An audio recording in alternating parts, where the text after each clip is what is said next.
And the Oscar, ladies and gentlemen, goes to, drumroll please, Adrian Brody for his powerful and captivating performance as Christian Bale in Predators. Let's talk about it right now. You gotta be fucking kidding. Here's the first movie. Did you know I'm utterly insane? Peel that pig and slice him thick. The body count is always bigger. Hi, I'm Chucky. Wanna play? And the fucking trees walked in those movies. Hi, doggy. What a story, Mark. The greatest trick the devil ever pulled. It's just like your opinion, man. Life moves pretty fast. If you want your sequel to become a franchise. 37 dicks. In a row? I'm your number one fan. Welcome back, everyone, to another installment of Marathon Me. And Kane and I are very depressed because we just recorded 5 minutes of this podcast with my computer's settings set to the actual microphone on the laptop instead of our microphone, and it sounded painful. It sounded like a first draft episode, like a proof of concept, as you said. Oh, completely. It sounded like I went, hey, we should start a podcast, and then recording it from like my iPhone, my iPhone God. 5S microphone. Sounds like the kind of quality of like my old YouTube videos almost. Man, God, it was awful. It's painful to find out. To save all of your ears, we're here doing it normally and just redoing the first 5 minutes. Yeah, you know, we can't drop the ball in terms of quality, you know what I mean? Exactly, couldn't have left that in. Yeah. So, anyway, today, what we're watching is Predators, which is the third installment in the Predator franchise, and the first title to get really, really frustrating with its naming conventions, and it's going to get very hard to talk about them from now on, because it's basically Predator 3, but called Predators. Yeah, it's fucking stupid. Like, you know, it's 2010. You know, we don't have time for numbers in the titles anymore. We're gonna make it cool. We're gonna add an S now. And then it's only gonna get more annoying with the next one being called The Predator. My God, Jesus Christ! It sounds like they're using the exact same title, but then putting different grammar around it. Oh, the fucking fifth one's gonna be called A Predator. Yeah, exactly. Or The Predators. Oh no, dude! Predator, the Predators, dude. The Predator, The Predators. Oh my God. Predator S. That is so stupid. Predator 5, where they make it like look like an S. S Predator. They do like an S Predator The. They do. Oh, I was gonna say like they'll do like a fucking like the Donnie Darko shit, where it's like S Darko. Oh yeah, S Predator. Oh my God. Man, well, so this has been 20 years since the last mainline standalone Predator movie, which is Predator 2. Insane to think about. That's so bizarre to think that there was that much of a gap between them, especially like so early on in the franchise sort of game with this. Yeah, you kind of forget that like there are only 4 mainline entries in this series. Like when you think about it, you think that there's a lot more in the series, considering that like, you know, the Predator's a big like staple of pop culture. You know what I mean? You think that it'll be a lot more prolific, but it's not. Like the Leprechaun has far more than a Predator does. Yeah. No. Oh. Like how odd is that? It's ridiculous. And the Leprechaun also is like a little like it started later as well. Yeah. The Ginger Dead Man has more. Yeah. Sharknado has many more. Sadly, yes. So yeah, the Predator franchise very short in overall. Like that's something that you can marathon every Predator movie in a day. Oh like yeah, literally. One whole day. No, you definitely could. Yeah, and you mentioned before in our 5 minutes that we had to delete because in our aborted episode. Yeah. That this movie is produced by Robert Rodriguez. Yes, I thought for the longest time that this was directed by him, but it's not. But like, you know, you definitely can tell this is like Robert Rodriguez had his hands all over this movie, especially, you know, with the cast and all that. You know, good old Danny Trejo being there. Yeah. Right away, I'm like, yeah, Spy Kids gives me Spy Kids vibes without a doubt. I just wish they had fucking. Oh god damn it! Why did I forget his name this time? What's the dude from Mr. Electric? What's the actor's name? Mr. Electric, Jamie Foxx? No. From Shark Boy and Lava Girl. Fucking why? Sylvester Stallone? No, that's from Spy Kids 3. Not George Lopez.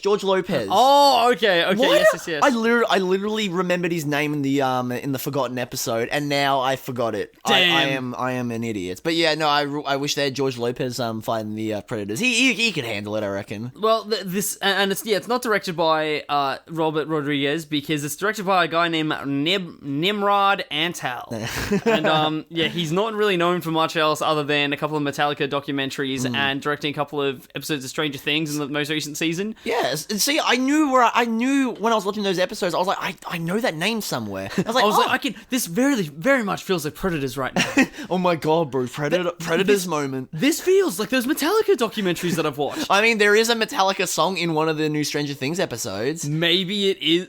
Ooh. Maybe those are his episodes. Ooh, he's letting his Metallica Roots show. Ooh, I might search that up later after the episode. So, before we go any more into it, here's a bit of the trailer.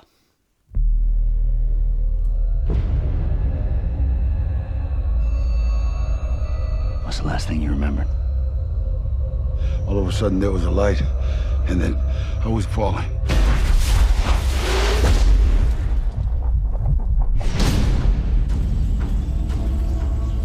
Who are you?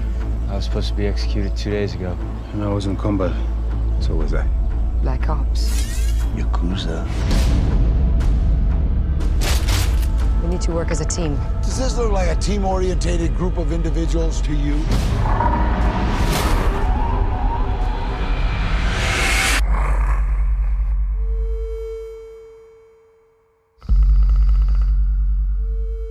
They can hear you, smell you, and see you.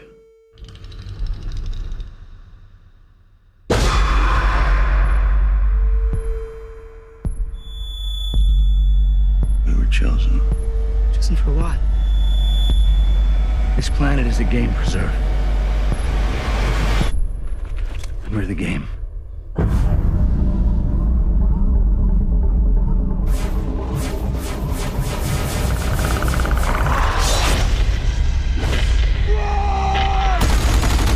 They learn, they adapt. You want to survive? Dig in deep. Who's your daddy now? How do we kill them? However you can.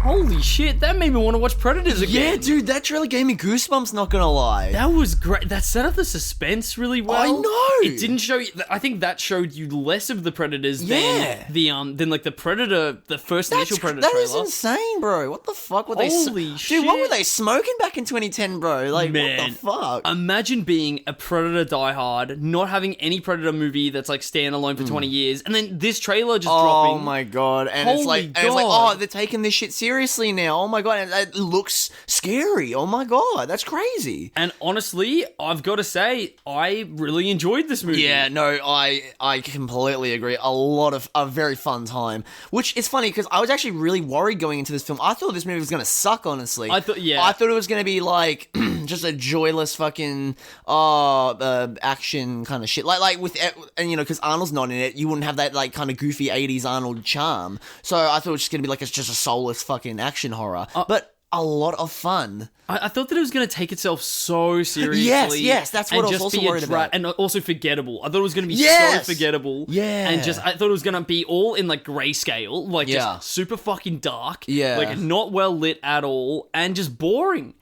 And yet it wasn't. I was not at all bored. Like I think the pacing of this is phenomenal.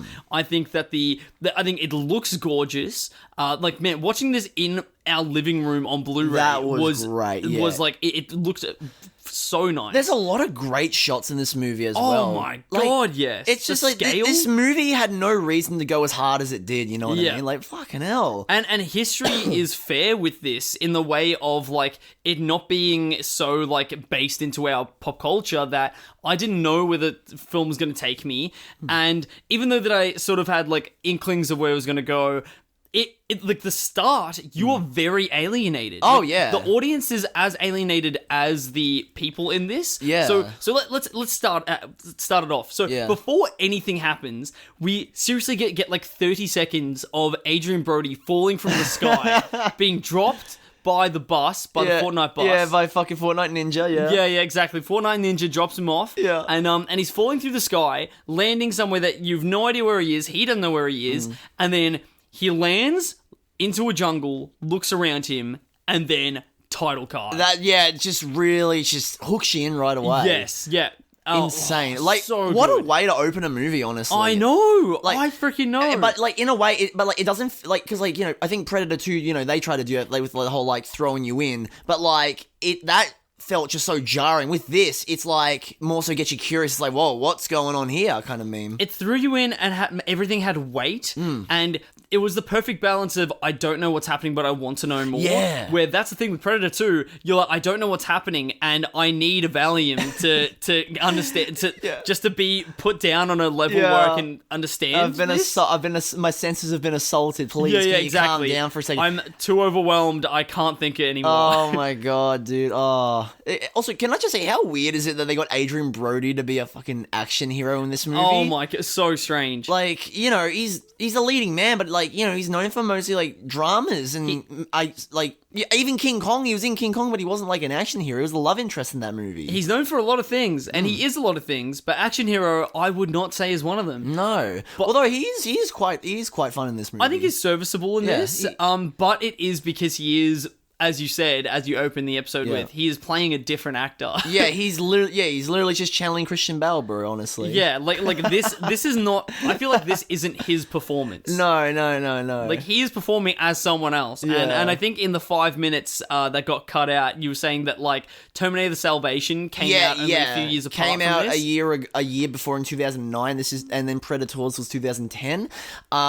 And it's really weird because, Christian Bale in Terminator Salvation has a buzz cut, has a 5 o'clock shadow, talks with a really grisly, gritty voice, and Adrian Brody is literally doing the same in this movie. So, like, did he lose a bet? Was he a big fan of that awful movie? Like, what are you doing, They're bro? like, let's do this again. Christian Bale was too expensive, so then they got Adrian Brody. No, they didn't want to get Christian Bale because, his fucking on-set freak out that he had during Terminator Salvation. You know about that, right? I don't know about that. How do you not know about this? It's, like, world famous. Like, Christian...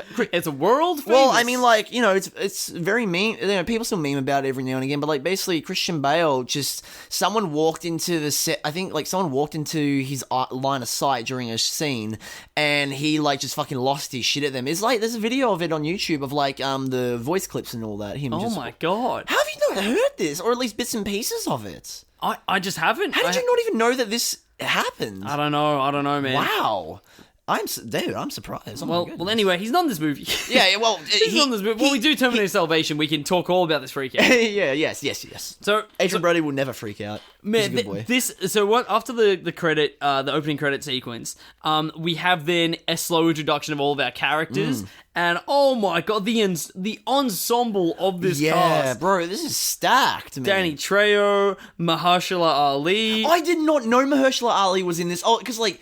This was, like, before he, like, kind of had his big blow-up and all that, because, like, Moonlight was, like, his kind of big, like, rise to fame and all that, but, like, yeah, it's crazy seeing, like, a pretty-famous Mahershala Ali. I didn't know that anyone was in this besides freaking, Adrian Brody. Yeah. And then it only got more with Topher Grace. Dude, yes! Oh my god! I was smiling like a fucking kid when I saw Topher Grace on screen. Oh, man. Walton Goggins! Yes. Oh my god, I love him. I love him from Vice Principals. He is fantastic. Oh my god. And he has like a very good, like, villainous sort of malicious presence, I believe. Yeah, no, definitely. Like with that sort of like southern twang, but like he has something hidden. So it was just insane. And you know what this introduction felt like to me? What? It felt like a freaking Black Ops Zombies intro cutscene. Yeah, in the way that it's like all of these weird sort of like stars are meeting with each other. Yeah. And it felt like the have you seen the opening cutscene to like there's a snow map in Black Ops in Black Ops Zombies? Is it the one with George, Call of the Dead? Yeah, George it's the Romero? Call of Dead. Yeah, George Romero. Yeah, and the opening has Danny Trejo there. There's freaking the chick from Buffy. Yeah. There's all these different stars. Isn't Robert Englund there as well? Robert Englund, yes. And I think wasn't Michael Rooker in it as well? Yes, and Michael Rooker. Yes, that's okay. the four. That's the four that it introduced. That's a good zombie killing team, I'll tell you what. Man, Adrian Brody, Danny Trejo, Mahershala Ali, and Walton Goggins would be a perfect freaking zombies mashup. Activision, get on this shit, boys. Come exactly. on. Come on, we're feeding you ideas. Also, around this time in history is when Call of Duty Ghosts came out, which had an aliens mode, where the aliens look quite similar to the Predator dogs. That my god. Yeah, you mentioned that halfway through the movie, and I'm like, oh my god, that existed. Yeah, I know. Because I was going to get COD Ghosts as when it came out, because I thought there was going to be zombies, and then I heard there was no zombies, and I was like, what? They can't I know, get rid of there's zombies. aliens instead. Yeah, nah, it looked fucking lame though, bro, honestly. But from the get-go, I was hyped in this movie. I was curious. I was like alienated in the best possible way. Yeah. And I felt like I was being respectfully alienated, you know, like for my own good. Yeah. And oh my god, it looked so crisp and so clean, and this rainforest looked so lush. Yeah. Oh, It you know, pardon me, it looks like a rainforest, but like it feels alien. Obviously, we're on a different planet, spoiler alert, as they find out later in the movie. But, like, even the jungle itself has more of a character than it did in the first Predator. You know what I mean? Like, there's just something about this jungle in this movie that just feels very, how do you say... I guess alien, really. You know what I mean? Yeah. Alien and very yes, foreboding. I'd say. yeah, completely. There's a lot of tension in the air from the get-go. Oh, yeah, because, like, you know, all these people are all, like, you know, killers. They're all killers, so like, and they don't know each other. They don't know where they are, so there's that tension. And then when they don't realize know the relevance yet, exactly, and then it's great. It's almost like a Saw trap type setup with like the why are we all here, what's going on, Yeah. like trying to figure out where they are, why they're there, who put them there. Like they have all these questions that are slowly going to be answered throughout the movie, which is really fun. Yeah, and it's sort of like the structure of the movie almost has like a Saw like a Saw 2 type thing. All these people are put in a place that they don't know what to do, and it's like an escape room. True. It's like an escape planet. Escape planet, yeah. Oh my god. And all like with all of these with this ensemble, all of them had interesting, unique dialogue that I thought was engaging and charming. To the point that I got sad early on in the movie going, oh no, we're gonna have to see these people die. Yeah, no, like, you know, they're not the most deep and developed characters in cinema history, but, like, I think what this movie did really well is, like, yeah, you get enough time with them all individually. They all have their different kind of little charms and quirks. And they give you enough of that to the point where, like, yeah, like you said, you feel sad when you realize, oh no, they're all gonna die, aren't they? I don't want to see Walton Goggins be murdered by a predator. Yeah, I don't want to see Topher Grace be murdered. I don't know, man. Topher Grace getting murdered would be kind of funny. The response to Spider-Man 3. Yeah, exactly. Just following Spider-Man 3, getting fucking pummeled to death. But he needed a win. He needed a win, man. Well, you know what? I will say I said it once. I'll say it again. Spider-Man 3, underrated, bro. It does not deserve the hate. So yeah, this setup was so strong, so ambiguous and intriguing, and oh my god, so fucking good. Very early on, one thing that our main character does is that he puts like a leaf on water to test. To test like what way north is. I'm quite sure. I think so. Yeah, and then it just starts spinning out of nowhere. And it doesn't. Yeah, it just keeps on spinning. And it feels, and it's a really creepy scene. Honestly, yeah, it's creepy as fuck because it's like this isn't right. Like physics is not the same here. It's kind of I think the first kind of actual kind of subtle horror that we've gotten in these movies, because you know they have horror elements in the first two, but they don't really do any horror shit apart from, you know, blood and gore and all that shit. And then he looks up at the female lead, who I think is probably like the least sort of notable cast member here. Correct? Oh, why? Just because she's a woman, Reese? Huh? No, just because she's not a very noticeable cast member. Yeah, okay. Keep telling yourself that. Alice Braga. I don't know. Alice Braga. Yeah, I'm not familiar. Yeah. I'm sorry. Sorry, Alice, bro. Come on the podcast. Don't worry. We'll make it up to you. Yeah. Seems here like she's not really too much stuff. But anyway, feels bad, man. One thing that he says to her that put chills through me is he goes, "And the sun hasn't moved since we got here." Oh, yes, that was a fucking good line. How great is that? Oh, that was so good. And it's so fucking intimidating, man. Yeah, intimidating, but also like you're just like, whoa, yeah, what kind of fucking planet are we on right now? Ooh. So we get a lot of just like introducing the chemistry between this group of misfits and I love that. I love that it's just like there's like everyone there very different and ill-fitting, and they have to find what they have in common. Yeah. And that's very interesting because I think that it is like it would be hard not to have that curiosity, right, and continue watching to the end to get these answers. Oh yeah, definitely. I could not picture someone watching it for 15 minutes and being like, oh, fuck this, and leaving, and not being like, oh, actually, I wonder why this happened. Why did that happen? It keeps you guessing, keeps you wondering what's the point, what's going on.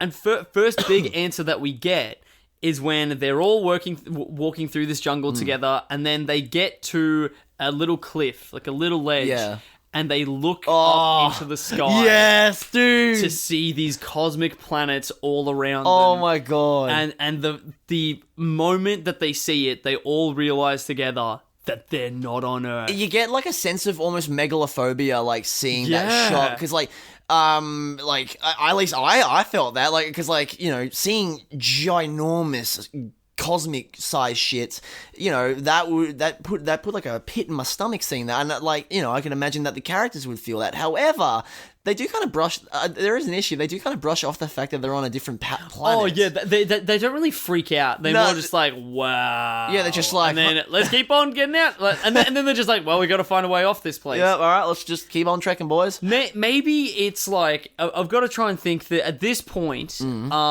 they're probably like, they must not, because it's set in the same universe, like as in of the other Predator films. Yeah. Do you think that the existence of these Predator alien creatures is something that was like publicized, or was it hidden? I am going to theorize here. Okay. I'm just spitballing that it has been because they sort of know that this weird shit exists. Yeah. And then that's maybe why they're not as freaked out.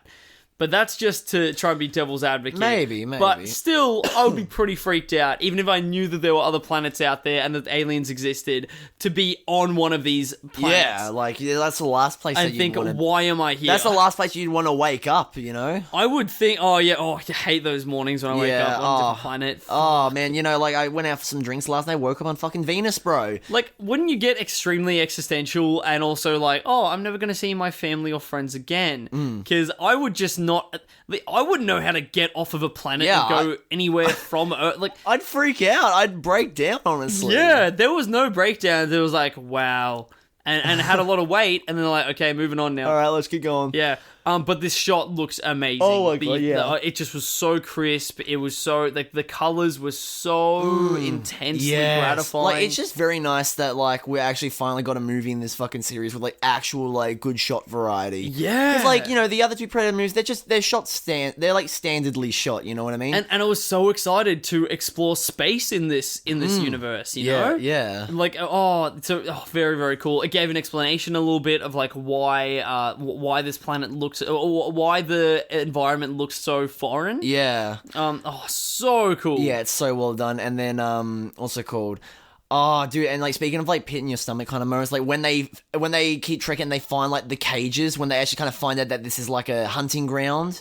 Yes. Yeah. When like basically their first encounter with the predator dogs. Yeah. So predator dogs are established in this movie, and I first thought maybe that's a little bit dumb, but then I sort of grew to think that it was interesting. Yeah, I mean, like I thought, you know, this is kind of cool, this is kind of neat, you know, expanding on the predator subspecies, and also. They, you know, for 2010, they look pretty decent. The Predator dogs. The whole like CGI and everything in this looks fine. Oh, dude, I think the Predators have like, in terms of like, they have never looked better in this movie. Honestly, like obviously you got the original, but like they look fucking great in this, and also you get like decent variety with like their They got one with tusks. You got one with like a fucking like bone jaw. On his mask, it's so fucking cool. Well, with before we move on from the dogs, so one thing that I thought with these dogs is that I think doesn't really make a lot of sense is that it's pretty much like they look like dogs but with like predator faces, right? Yeah. Our dogs don't look like that. Like Thank our fuck. animals on this planet don't have like human faces. Oh god, thank fuck that's not the case. Thank fuck that's the so why does that shows that the predators and dogs must be very close on the evolutionary chain, but like how does like they're of course very distant here because their intellect's very different and their whole body is shaped very differently. It's one of the many questions of the universe, Reese. Like what?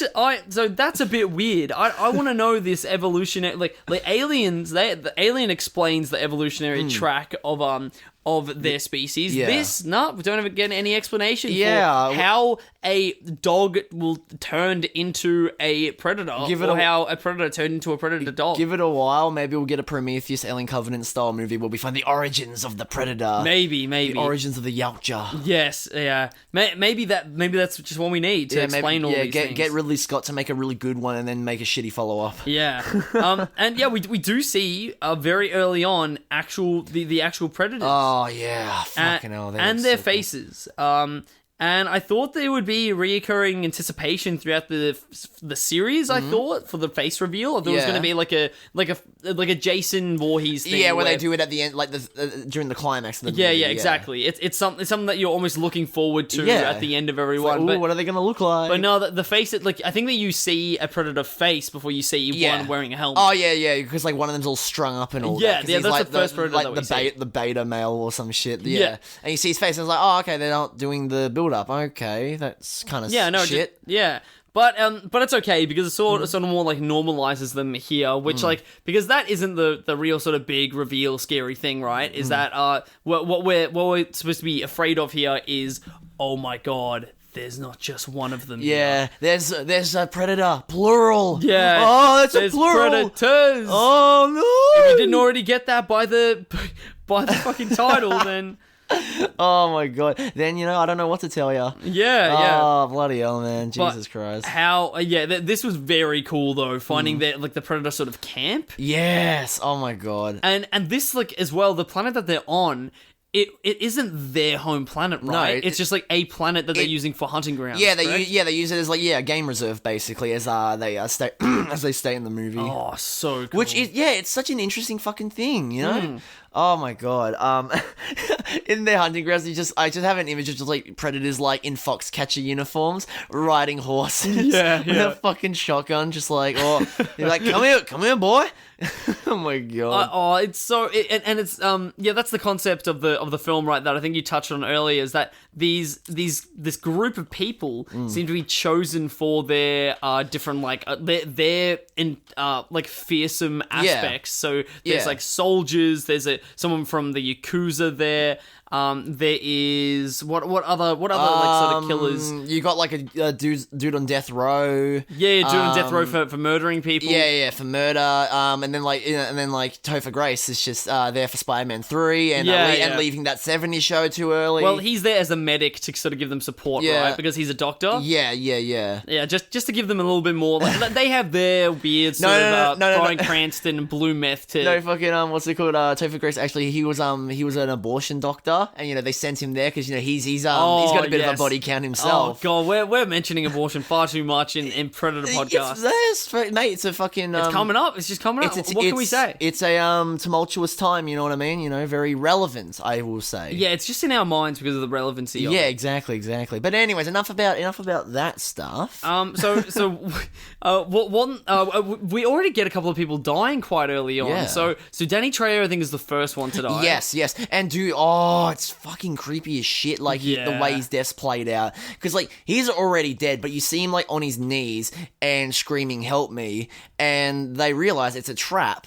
And so they think, okay, we're just going to leave him for dead. But no, they show that he is already dead, and he's, and then they show a shot of the Predator, playing the voice clip. Yeah. And I'm like, that is fucking creepy, man. Because also to think that, that is what he would have been, they would have kept him alive for a little bit to record those. Yes, and then they would have been actually, we don't need him to be alive. Yeah, no, we don't. And then, killed him, kept those recordings, played them. Oh, that's so fucked. And it is that is a very suspenseful, you feel sick almost in this scene. Because also I think every character in this group when they die, it has some sort of weight to it. Besides probably the Russian dude, he's the only one that I think. I mean, it's it sucks that he died because he seemed like a nice dude and all that. I feel I just didn't get too much humanity offered from him. Yeah, fair. Where with Danny Trejo, they give you enough of his character that you're like, oh god, maybe he didn't deserve to die. I mean, also it's like it's Danny Trejo. I don't want to see Danny Trejo die in a film. Like Danny Trejo, he dies in a lot of movies. He does, bro. Still, the most heartbreaking one was the Rob Zombie's Halloween. Oh, I know. Right? He did not need to die in that movie, Michael. You fucking tall bastard. No, I love the way that they kill him in Halloween though, because they really like they make a point of being like, look, he's a good guy. He's the only. Yeah. Oh, that's like, so like good. it makes sense. It makes sense in the context of that movie and with Michael, but it's like it just sucks to see. It you know sucks what I to mean? see. It hurts. It yeah. hurts. Oh yeah, definitely. Can you think? Man, Danny Trejo is probably one of those guys that has been the most amount of movies, like overall. He's in a lot of shit. Yeah. Can you think of one like any particular terrible Danny Trejo? I don't know, honestly. I'm sure there's plenty. I can think of two right now in my mind. One is just sort of like a side one that just comes to mind. So he plays a character in Jason Mewes' directorial debut. Mm-hmm. Did you know that Jason Mewes has a... No, I did not. I am very interested now. It's called The Madness and the Method. Okay. So it's about method acting, and production values are very much like a porno, very nice. like student film sort of thing. But because it's Jason Mewes, he's got a lot of his friends there with him. Kevin Smith in it? Oh, of course. Okay, of course. yeah, I was going to say... The movie poster is just covered in stars that are his friends. Okay, of course. Well, IMDb says that Danny Trejo has... Okay, let's play a little game. All right. Higher or lower? Okay. Danny Trejo's filmography and acting credits. Ooh, okay. Ooh, I can't wait to be on the show. I'm so happy. You have 5 goes, Kane. Okay. How many acting credits do you think he has? 200. Higher. 300. Higher. What? 400. Higher. 650. Lower than that. Okay, you're gonna get 3 more. You're gonna get 2 bonus guesses. Okay. You've actually got 3 left. So between 400 and 650. 500. Lower. 420. Higher, but so close, man. Oh, very close. What was it? You've got one more guess. I've got one more guess. Okay. Okay, I'm gonna give you a clue. It's in the 420s.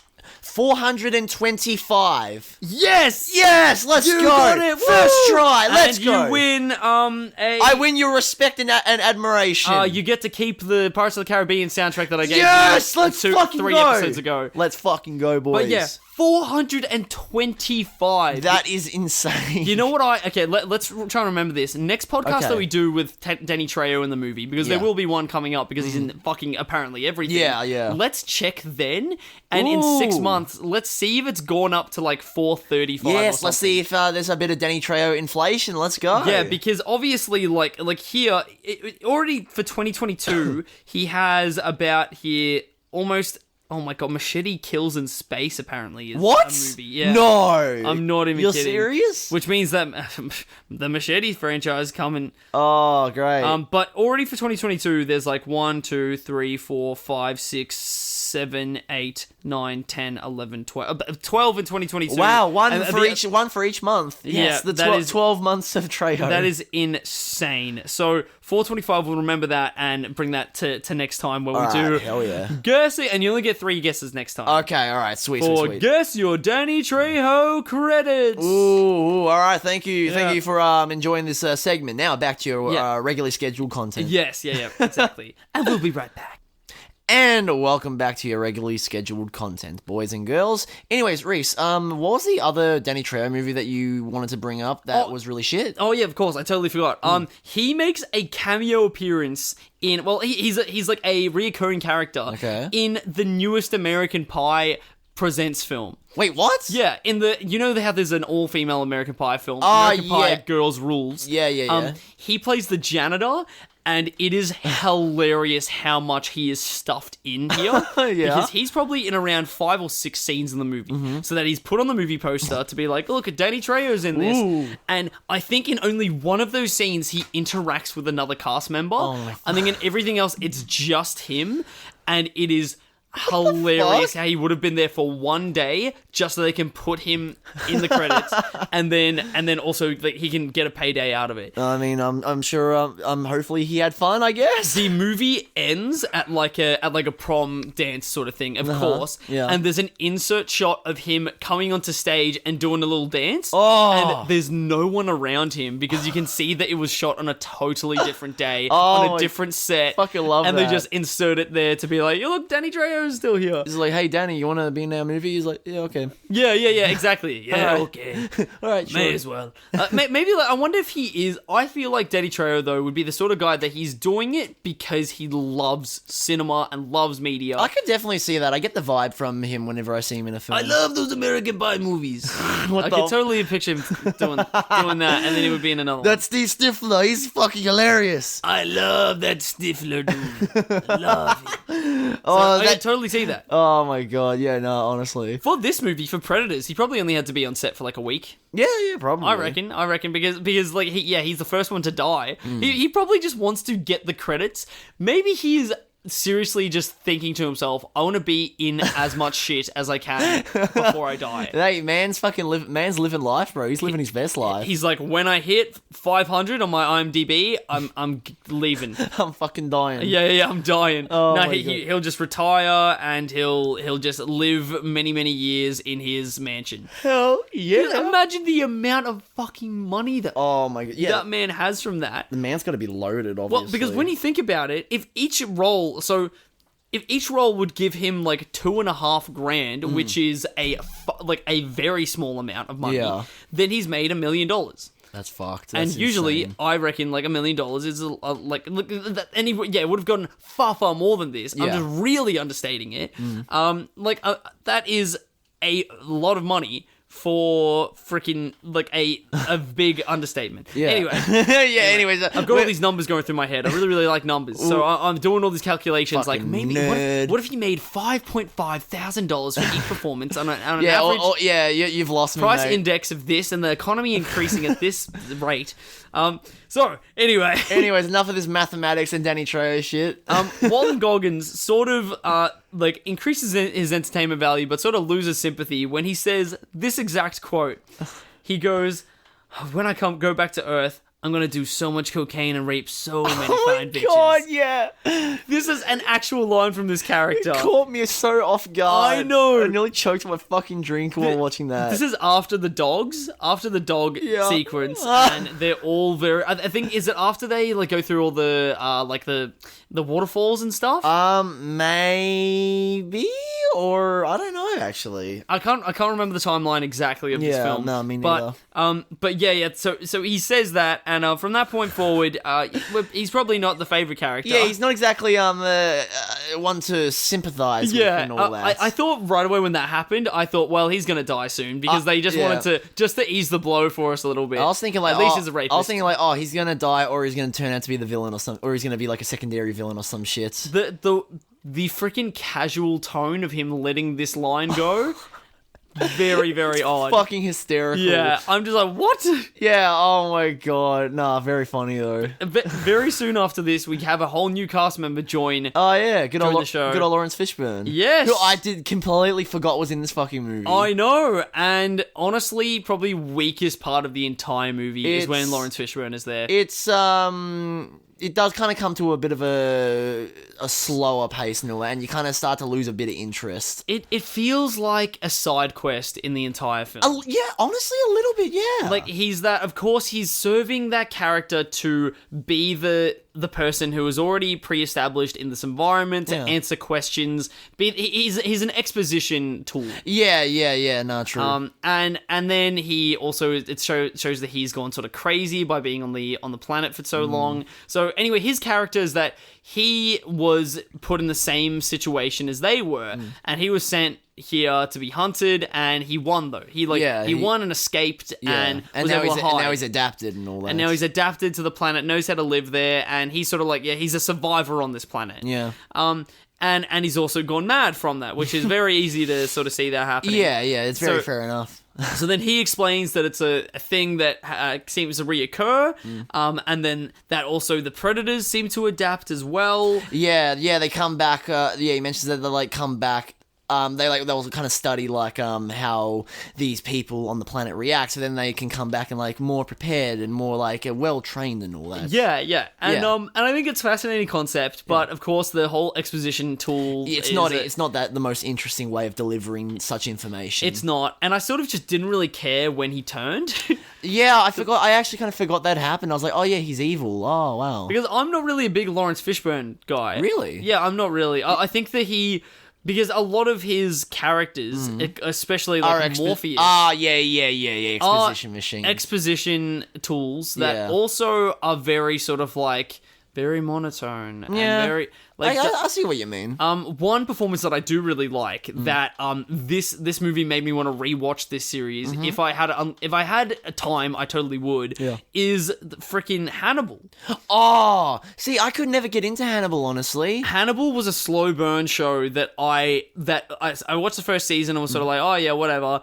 And then was like, this is great. This is really, really good. It has a really interesting, deep I need to story. try to give it another chance, honestly, because like I fucking love Mads Mikkelsen, bro. Oh, he's the best. I love him so much, and like, bro, but like I also kind of hate him as well because like watching Hannibal, I was like, I can't understand what he's saying half the time. Oh, okay. Because of that fucking thick accent. Well, I didn't really have fucking cool, any though. attachment to him at the time of watching Hannibal, where now I really much do. So I feel like I'll even enjoy it more. Mate, everyone loves the Mads, bro. Yeah, exactly. Everyone loves him. Man, my last girlfriend, she thought he was so hot. I mean, is she wrong? Oh, no, she's not. She's got a point. Yeah. He is a very attractive man. Oh, exactly, my man. And like, have you seen Another Round yet? No, I have not.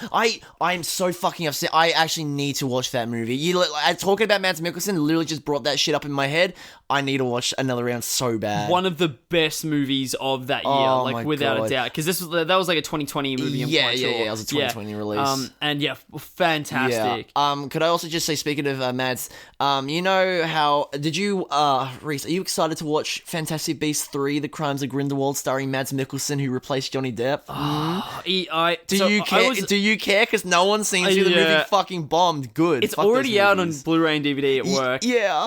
I was at Nova doing my internship when this came out, and the hype surrounding it was just non-existent. Literally, because like no one fucking cares about these movies anymore, man. Like people fucking hate the last one, and then like even less people are seeing it because they don't want to support the whole firing Johnny Depp and all that. Yeah, I know, right? I mean, Mads Mikkelsen, not a bad replacement, but like. Don't waste your talents on this shit, Mads. Come on. Isn't it so funny that Johnny Depp was fired and he's not in this one, but then freaking our good old boy that plays the Flash, Ezra Miller. He's still there. I don't know what's going on. They literally are holding on to Ezra Miller. Despite him literally fucking tearing Hawaii... being a criminal. Literally tearing Hawaii apart, bro. Yeah. What the fuck? Being a menace. That is what I think the best way to sort of put Ezra Miller right now. He's a complete menace. We need to talk about Ezra. Yeah, exactly.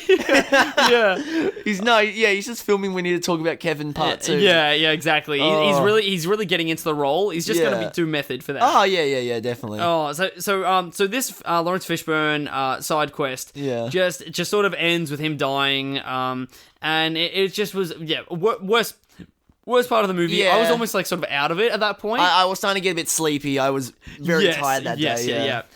If it wasn't for Walton Goggins finally dying just after that, then then I think I would have just been like out of it. Yeah. But because he died, I was like, oh, okay, it's finally happened. I was still waiting for this. Yeah. Can't help but feel a little bit sorry for him, even though that he is a rapist. Yeah, he's the cocaine thing I can look past, but the raping, I'm not a fan of that. Yeah. Hot take. It's pretty bad. I know. Yeah, really moral podcast here on Marathon Movie. Yeah, we teach you guys about all good morals right here. But at this point, it seems like it's very, very quick, though, like the final sort of deaths that come up. They start to kind of like just come right one after the other. And a scene comes up now that is just... Oh my god, it's so cool. A very Akira Kurosawa. Oh, yes. Inspired Predator katana fight. Oh, finally, they knew. Finally. They listened to our screeches. Yeah. And after 20 years of them cutting out the katana fight between the Predator from the last one, fucking got it. we got a Predator katana fight. Yes. With our freaking mafia yakuza dude. And the tall grass blowing in the wind. It's very Akira Kurosawa, Ghost of Tsushima type shit, man. It's so fucking cool. You can tell too that like that was just the filmmakers behind it just wanted to make something cool. Yeah. And they did. It's so fucking... They were just like, wouldn't it look awesome if we did this? Did an homage to Kurosawa and with a Predator in it? Yeah, just fight Predator with sword. Like, yes, please do that. More of that, please. And sorry that we haven't mentioned it yet. So it seems like that there's 3 main Predators that are going after this group. Yeah. So it's like a group-on-group thing, and it's 3 of them. And this is how one of them dies, is that it gets sliced. Yes. And there's this nice moment of tension where both of the Predator and the Yakuza member, they like run at one another. Oh, so fucking cool. And you're not sure like who sliced who. And I love that fucking trope so much. It's such like it's a very like Japanese, very like anime type shit. Yeah, completely. With just like they're so quick that they don't even know who got freaking killed. Who got Yeah, exactly. So, and it turns out that the Predator just got sliced in half. Damn, yeah. So freaking cool. I love it. But then also our Yakuza member also got a good slicing. Sadly, he died, but he died with style at least. He did. He died with style, directorial style. Yes, sir. Yeah, a bit of flair.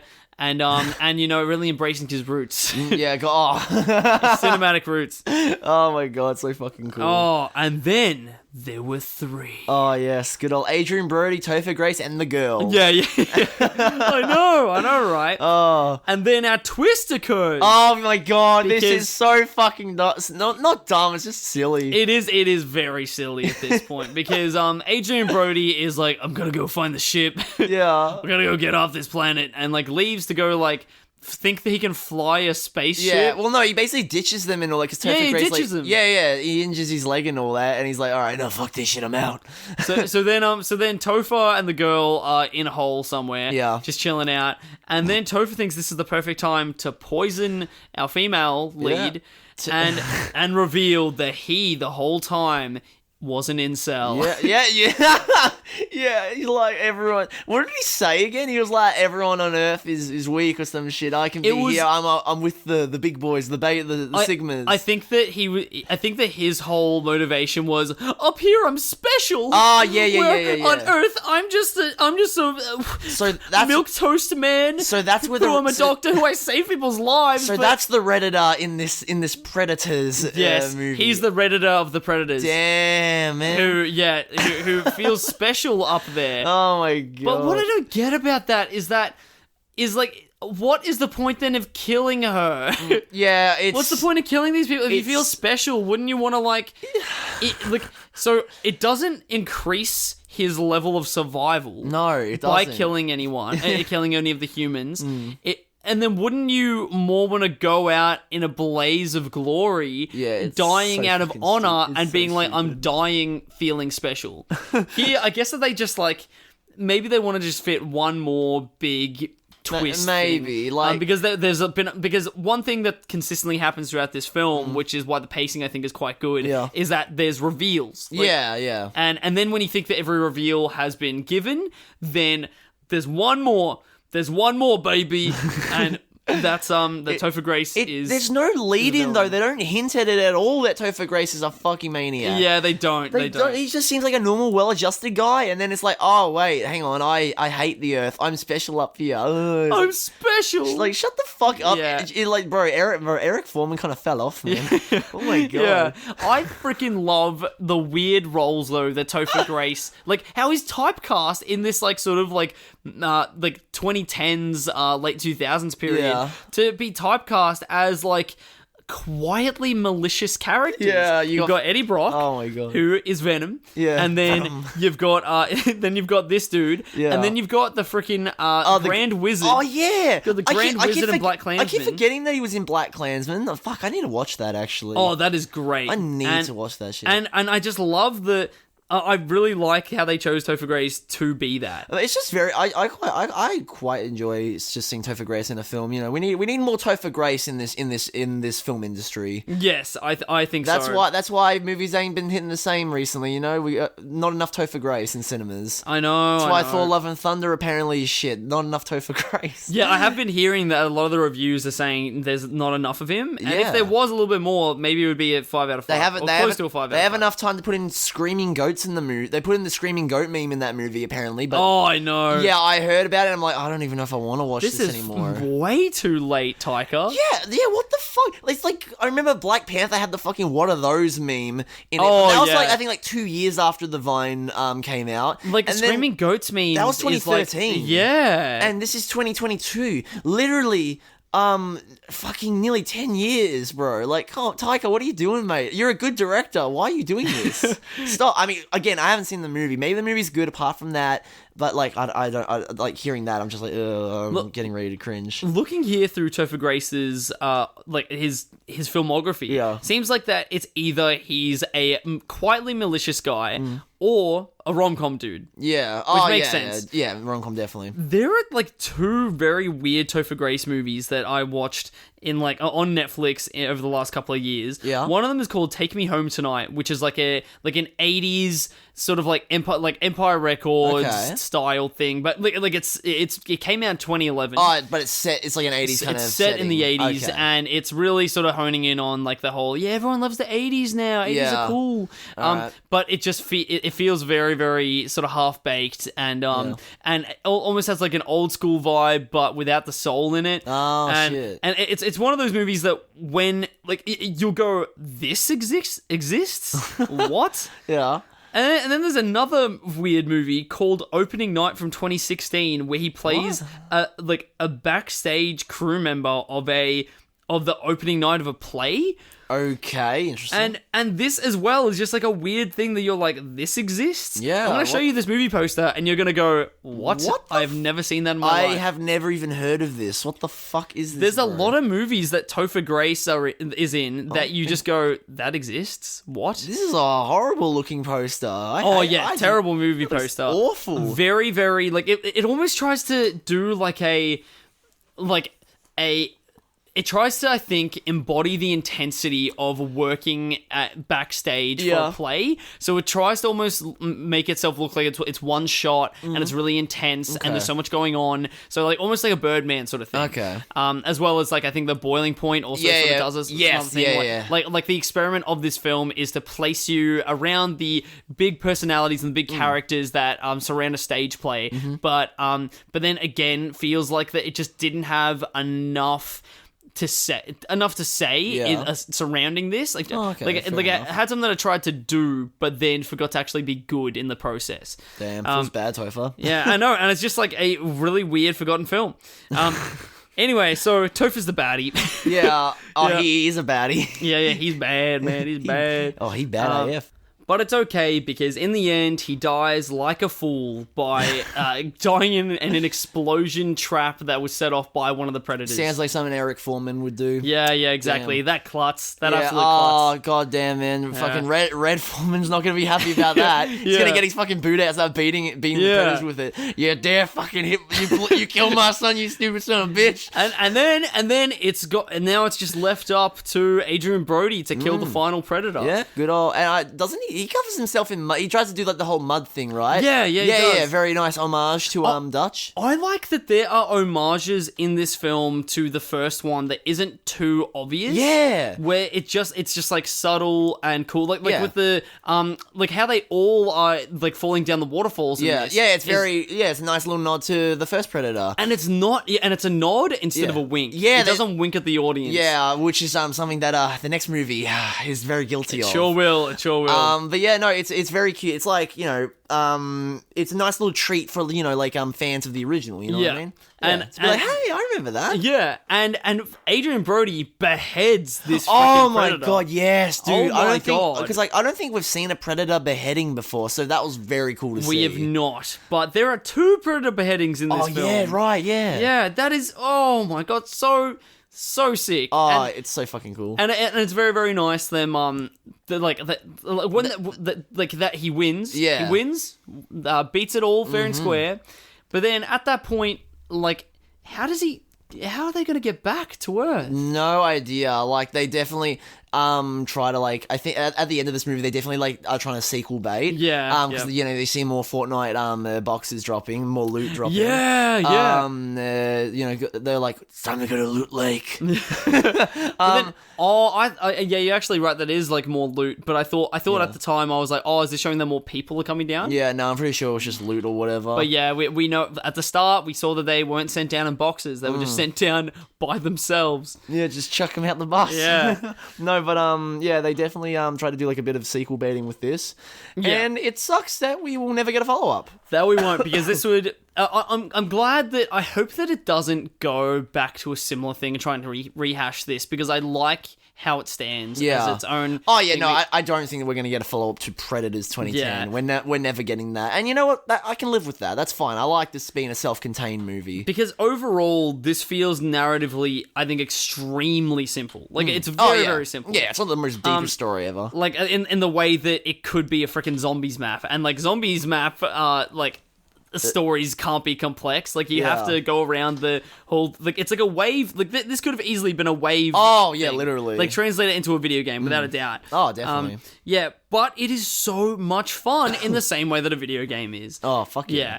The first act I think is the strongest because the mystery thriller aspect. Yeah, no, agreed. I think that nothing beats that. I did like the ending with the climax, but it's probably one of the weakest climaxes. I think. It's not the most memorable, honestly. Yeah, I do agree. I think it has one of the best starts out of like the ones we've watched so far. Yeah, like it does. Like, the movie never has it doesn't really have a decline, but it definitely like opens up really strongly though, and then like the rest of it is just kind of just good. It's exactly. Good. Except maybe the stuff with Lawrence Fishburne's a bit boring and exposition heavy, as said earlier. It just sort of fulfills the role of being a movie. Yeah. Once it answers the questions, then there's not really much else for it to do. Yeah, it kind of just like does like the typical like action movie shit, you know? Yeah. Yeah. It's like this movie is like philosophy. It's stronger the more questions you ask, but it's weaker the more that are answered. Oh, that's so deep, bro. Oh my god, yes. Aristotle, I don't know you were here. I think that is a direct quote from Confucius, his review of Predators 2010. Damn, what did he give it out of 5, bro? Oh, he gave it a solid 7. He was gave it a 7 out of 10. Well, which is what I would give it as well, because I really enjoyed it. I think heaps of rewatchability, right? Yeah, I reckon I could definitely just just watch this and just chill out and all that. Definitely nice, like a film that just doesn't ask too much, but like I'll still get a lot out of from this simple film, you know? Yeah, completely. Completely, dude. And the second act just dips a bit and it picks up again at the third, but it doesn't really... It's not the most memorable third act apart from the Predator beheading and the ludicrous twist with Topher Grace. But the action, oh my god, it is very refreshing to see Predator in modern day sort of times, because at this point I haven't seen either of the AVPs just yet. No, man, me neither. So we're pretty much like retconning them for now. Yeah, just like the canon has done with those movies. Exactly. I think that it's very, very special. I think that it does feel unique and exciting, and I loved it. Yeah, I really, really loved it. It was a very lovely surprise that this movie did not suck. I know, right? Very nice. And I'm sort of upset that people didn't really like it. Yeah, I don't think people like outright hated it. I don't think this movie was hated, but this movie was just kind of forgotten. It just kind of came out, and then people have just forgotten about it, so, which sucks. Because of the huge respect that Predator has from people, from what we mentioned in like the first Predator episode, I don't know what people want more from the... I don't know what people want more from the franchise, right? I don't know. I don't know what they could possibly offer those people to satisfy them. This sounds really, really like demeaning and condescending to the people that really, really like Predator. But like, I'm curious, what would make the perfect Predator sequel now for people that think the Predator is a 5 out of 5 film? Yeah, that is an excellent question. I don't have the answer, but I'll tell you what. Whatever the fuck the next movie is, definitely that's not what I think the audiences want. That is definitely not it. Definite red flag. Are there any other things that you have to say about this? Not at the moment, no. Well, let's move on then to next week, watching 2018's The Predator. Yippee. And don't forget to check out our Facebook page at MarathonMeOfficial, all one word, and our Instagram, MarathonMe_official, to keep up to date on the podcast. And hey, if you want to get into contact with us, email us at marathonmepodc, yes, the letter C, @gmail.com. Like podcast without the ask.